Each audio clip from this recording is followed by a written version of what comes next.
Good morning. Morning. We are just above Oundle Road Bridge, and Also below a bridge. we're below a bridge. That's Oundle Bridge, I think, and this is Oundle Road Bridge. I hope. Even It might be the other way around. They're both roads. Yeah, they're both road bridges, but the one behind us is the old steel one that was steel. The old concrete one. Brick. Brick is the word you're looking for. The one behind the boat, back that way, is the old brick one, which was apparently knocked down by a massive flood, and then, according to an inscription over there, rebuilt only a year later, in I think it was 1751, by the grace of God, who had decided to knock the bridge down. So I'm theologically I'm a little questionable about, I don't want this domino. We're putting it back. Anyway. Oundle's nice. Really nice. Yeah. It is actually. It's a really pleasant village to walk into. Didn't film anything though. It's a market town, and we got there on the day that the market was happening. It's a very small market at the moment, probably due to. Well, there was a fish store. No, was there fish? There was a fruit and veg vendor who was huge and pretty good, actually really good prices, for very high quality fruit and veg. There was a meat place. There was a couple of food stalls. Yeah. And that was it. There was also a place called Stew Pot, which is a cooking utensils place. And we didn't end up buying anything there, but if you're looking for cooking utensils and you happen to be on the River Nene and you stop just above Oundle Road Bridge, take a walk in and go to Stew Pot, because that guy was just really nice and he was really helpful. And I didn't end up buying anything from him because he didn't have what it was I needed, but he was like ready to crack on and order for stuff for me and give me good advice and stuff. And I was like, this is the place you go to for good kitchenware. so yeah. But today we are. Or have you got more to say about Oundle? Any historical facts or? Not really. I mean, it's a very old town. There's Roman encampments were found nearby and everything. It's apparently named after a tribe from Anglo-Saxon times that came over called the Oundle or Oundle. That's why the pronunciation is a little bit hard to tell, which I'm sure, no doubt, quite a few locals will give me conflicting stories about what the pronunciation actually is. But it was a tribe that showed up and I guess sort of took to the area and then became known to the area, and then now it's got its name. The row houses are just really pretty. There's some really old doors on some of the houses that look like they're quite possibly falling in, but it was a nice walk. It's had a grammar school for hundreds of years. Apparently, various prime ministers, or at least one prime minister, was educated there, as was Richard Dawkins. Go figure. There's what I know about Oundle. Today we are carrying on. We're going to the marina, hopefully, to get some diesel and some colour gas. Which is called Oundle Marina, but it's outside Oundle. Well, we kind of have to go down to come back again. Like the rivers is like a huge meander. Yeah. And we come out on the other side of the town, so that's what we're doing. And there's one lock between us and there. Yeah. So, and it's windy again today. So. It's been a lovely place to moor up. It does say, there's a sign up there that says you're supposed to leave at 8 a.m. in the morning and no long-term moorings, and it's beyond 8 a.m. It's 9 a.m. now. Nobody's shown up to throw us off, but we're getting ready to go. Oh, it might be that gentleman over there with his dog who's come to throw us off. Probably I think so. George has really enjoyed it because it's a perfect place to catch a ball, go wandering under and dive into the water under a bridge, and eat sheep poo. Eat sheep poo, yes. Luckily, he wasn't eaten by trolls. So now luckily, we're on our way.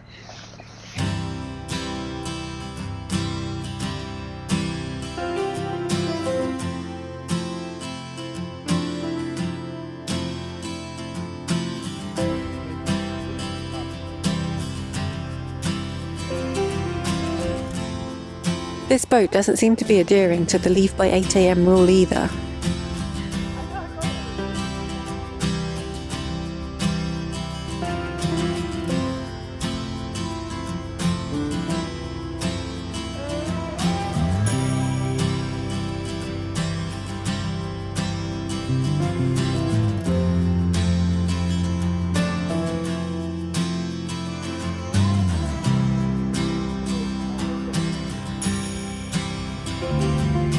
I crossed this bridge when I walked from Fotheringhay to Oundle the other day. It's always surprising to me how different a place feels when you arrive by water.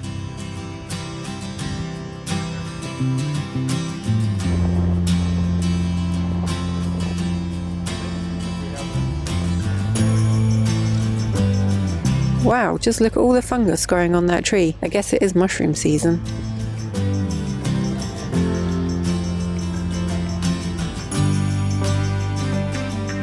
Well, that lock took us by surprise. We came around the corner into the sun and it was just there.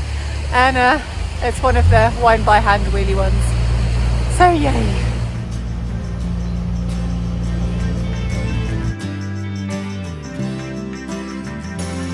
I took Michael into getting off and doing the wheel.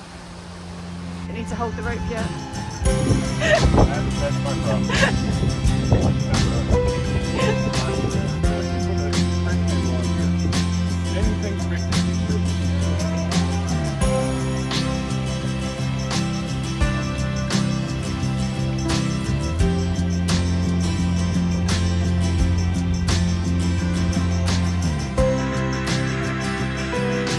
Once the gate is fully lowered, we can open the paddles on the upstream gates and fill the lock.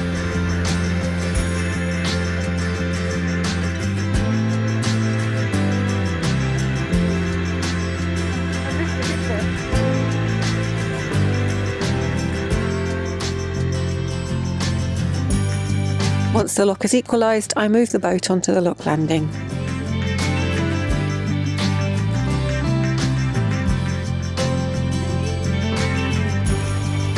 Before we leave, Michael raises the gate again to leave it in the correct position.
Time we have a push button, so I'm happy.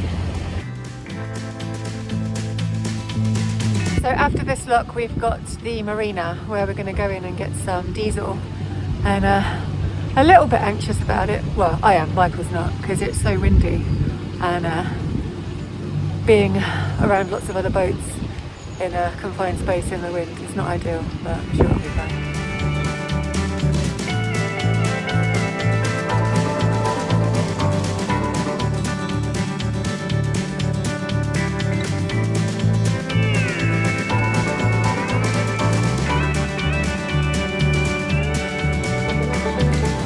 Now just straining the lock again to leave it like we found it.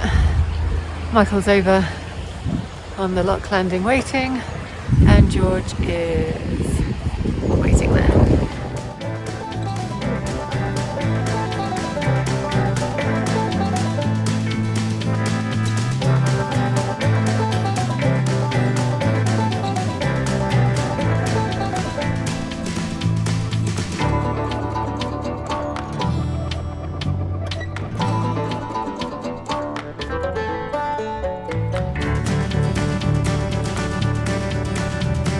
It's quite a tight turn into Oundle Marina. Once we're through the narrow entrance, there's plenty of room to manoeuvre though. The marina is actually on the site of a flooded gravel pit. A channel was cut from the river so the water could fill the pits. I wonder how deep it gets in the middle.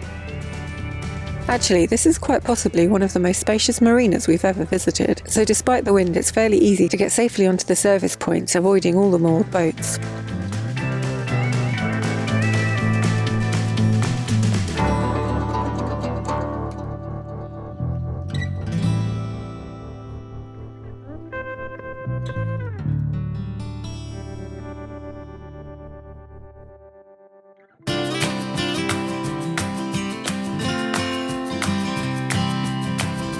So we've got diesel, a couple of bags of coal, and we've got colour gas because they had the delivery, so that's all good.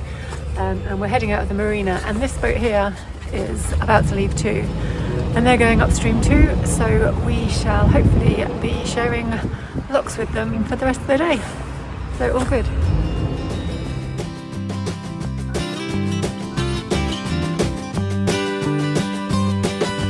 So the entrance to this marina is really narrow. The guy who works here, maybe the owner, I don't know, was saying that wide beams come in here as well, but must be a tight squeeze.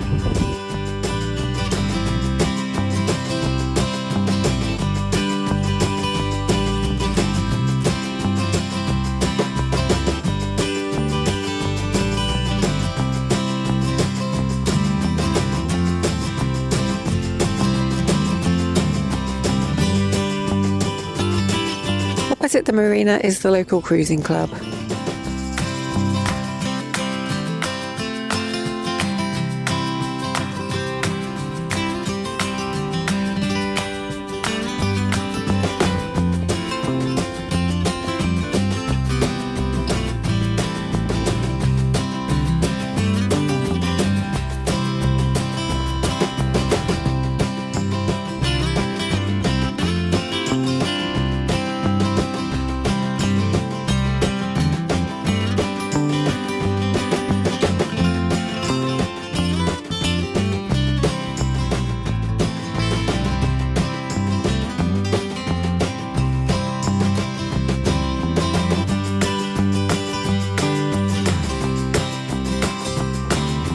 Now we're sharing locks, we can take it in turns to reset the lock after use. Michael and I take the first shift.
Where's the sunshine gone? We didn't order rain today.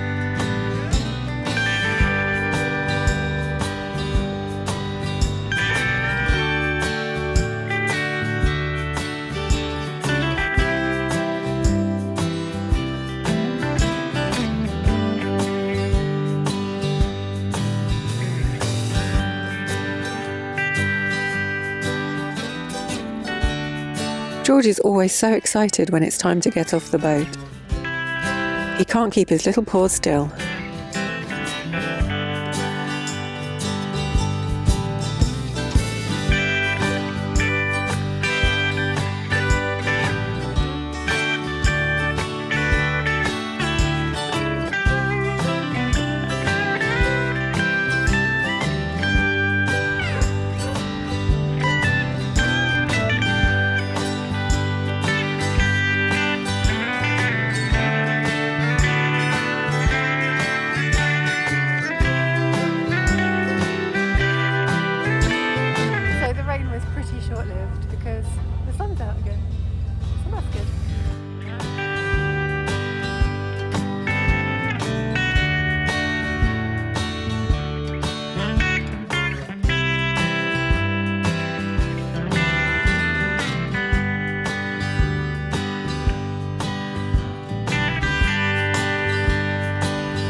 guillotine. No, he's just opening the guillotine. And the other boat's gone ahead, and we'll catch them up at the next look.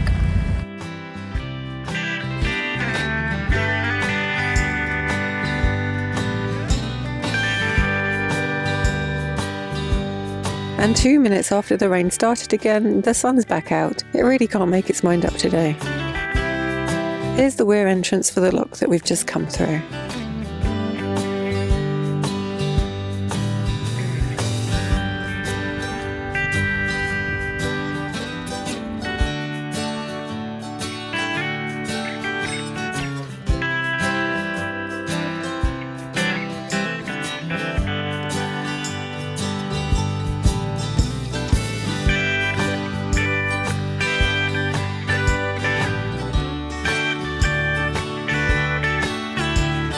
This is one of the Friends of the River Nene moorings. It looks like a pretty nice place with some picnic benches, which is always good, but we're hoping to cover a bit more ground today before we moor up for the night.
It's our turn to reset the lock again, and of course Michael is on wheel turning duty.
Apologies for the strange angle. The sun. That's really annoying. We were driving, I mean, it was lovely when the sun was out, but we were driving into the sun for most of the day because obviously we're heading west. So I'd turn around, I'd be like, oh, that's a lovely view. You'd look forward, can't see a thing. But are we going west, or does that not depend on which direction we're traveling? Sorry. I'm getting a look from Maine. Oh, okay. You were the one that came up with the yeah, and then I realised... I don't know. Oh, yeah, that was funny. we were at the lock. Whoa. Oh, George, what are you? What was the lock called? Wadno. Waddenho, or Wadno. It's probably Waddenho or something. Wadden, yeah. Oh, it's probably something completely different. But I said, what's this lock called? And Michael looked at the sign and went, Wadno. Wadno. And I went, well, I don't know either. Terrible. I thought I was the funniest person. Yeah. I mean, it was endearing. It's a terrible joke. So we passed Lilford Hall today, and that was pretty. It's a grade 1 listed building. Didn't get much of a shot of it because it was quite hidden by the trees. Yeah, unfortunately, it wasn't a great view. There was just sort of one moment where you had a shot, but we were kind of going in the wrong direction. But yeah, apparently a grade 1 listed building. We've been watching Downton Abbey recently. Don't tell them that. Okay, well, we're not telling you this. After leaving Oundle, we went through several locks. Then we stopped at Oundle Marina. Right there. There's our George. Okay, he's captured. Oop. George is getting sniffed, and George doesn't know who's George is getting sniffed by. Come on. Louis. Hi, Louis. Lee. Nice to meet you, Louis. Oh, now there's another one. Oh, God, everybody wants to say hello. Hello. Come on then. Okay. Come on, Fred. No problem. Okay, so We're having technical difficulties, almost exclusively related to George, who is behind us right now, pulling really hard on this lead. Anyway, we came into Oundle Marina because we needed to get some diesel, and I phoned up and said, have you got diesel? And they said yes, and I said, have you got LPG gas? And they said no, but we're expecting a delivery. And I said, oh, what time? And they said, we don't even know if it's going to turn up. And considering we were half an hour away from the marina and it was like 10 a.m, I thought, oh, it's probably come at 4 p.m, there's no point us hanging around. And we've just switched over from the empty can to the new. Yeah, we have 2 bottles. Yeah, so and it's a 13 kilogram bottle, so at normal usage that's at least a couple of months. Yeah. So the fact that we've got an empty one isn't a big deal. We can pick one up whenever. So we were like, okay, we'll just, not worry about it. But then after we moored up and we were, finally able to get get everything tied up, and we were able to get the diesel going in the back. He's like, oh, actually, we do have Keller gas. Just got a delivery.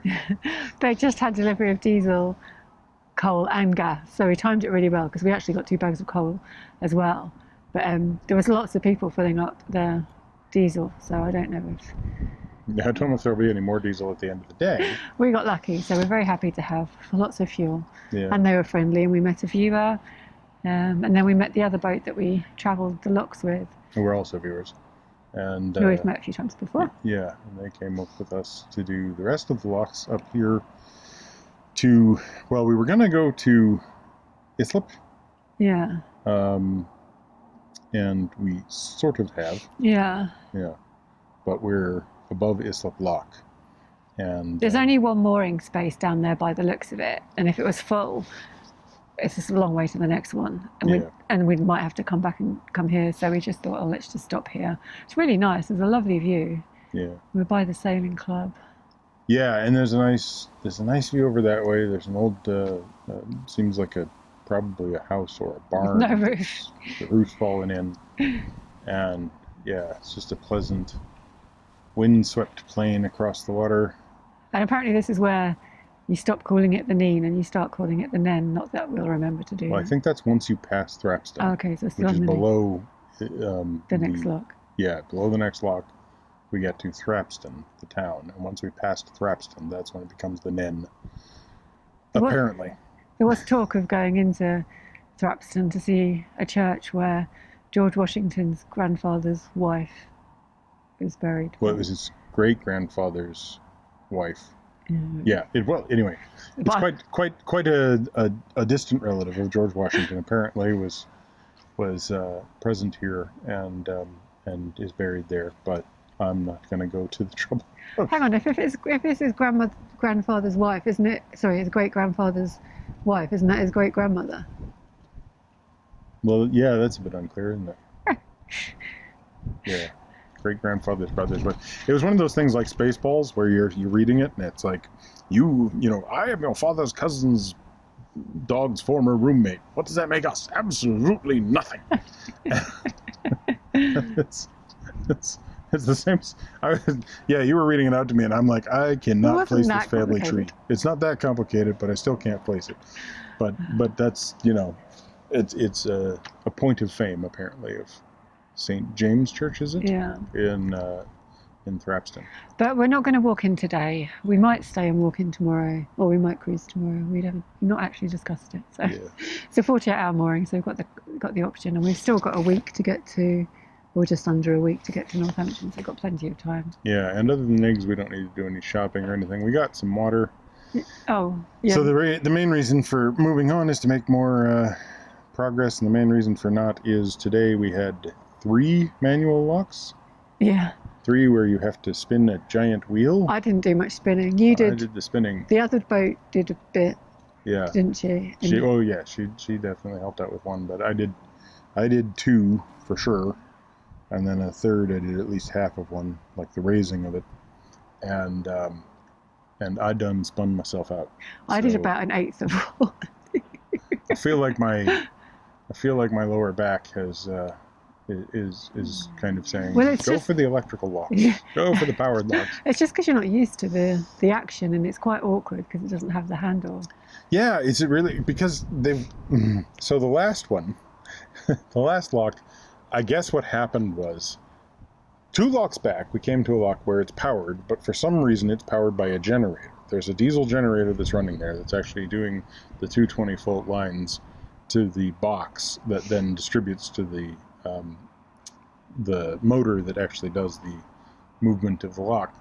And I was like, well, that's kind of strange, but that must be something where a farmer's been digging in a field or something and they've accidentally cut a cable, and this is like a temporary fix. Then we get to the next lock, and the electrical motor that should drive the guillotine up and down has been unbolted and set to the side, and this wheel has been put in place so you can manually move the unit. And apparently it was supposed to be solar powered or something, and the solar panels were stolen within a week of being put up. All I know is But you have to wind the you wheel. have to do it manually, and it's just this big stainless steel wheel that it's just shiny. There's no grip of any sort. There's nothing to hold on to actually spin it. So you just have this, it's like trying to grab a rail, like a round ladder rail or a round stair rail, and hold on to it for dear life while you're moving it. Because it wants to move the other way, doesn't it? Yeah, because the counterweight's trying to spin it. So it's like, this is not an easy thing to move. Anyway, will you make me some miso soup now, please? Yes, I shall make you some miso soup. Hey, George, you're going to come and say goodbye? And I think we're going to have a rest day. Yeah. Or tomorrow, or today? We're going to have a rest of the day. Okay. A restful rest of the day? Fine with me. The rest of the day is going to be a rest day. Okay. Oh, George is off. He doesn't want to say goodbye. George, where are you? He might go that side. George, come here. Come here. Say hello. Say hello. Nope. Say. He's just down on his glancing back. down. He just wants to. He's feeling camera shy. Do you want it? Okay, yes. Thanks for watching. Give us a thumbs up. Comment down below. Subscribe if you haven't already. Subscribe to Minimalist Maximal Velocity if you want time-lapse videos. Click the bell if you want to have notifications. And if you ever want to get an audio recorder, don't get the Zoom. It's heavy, it turns out, when it's been sitting in your hand for too long.